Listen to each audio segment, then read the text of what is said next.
uno munsi utekereza he?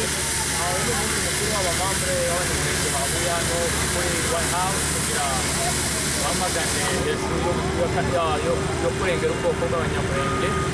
Tukaba twahuriye hano turi abantu barenga hafi 200 ab'abanyamurenge bose bari muri disipu cyunamo. Uyu ni umunsi wo kuwa mbere ku minsi 13 z'ukwezi k'umunani niwo munsi twibuka abacu bazize Gatumba. Ni nayo mpamvu turi hano kugira ngo tubwire amahanga na ONU bagerageze kurengera ubwoko bwacu bw'abanyamurenge.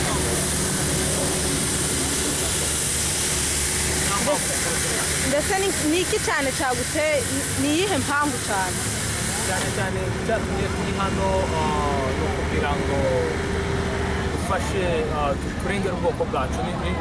Niryo jambo nyamukuru ni kurengera ubwoko bwacu bw'abanyamurenge. Tukaba dufite organization y'abasore kabisa bakoze akazi keza muri protocole, bakaba bashobora no kugeza abantu hano kuri White House niyo zageze mu gihe cya transportation kigoye, ariko tukaba twabonye abasore bagera hano.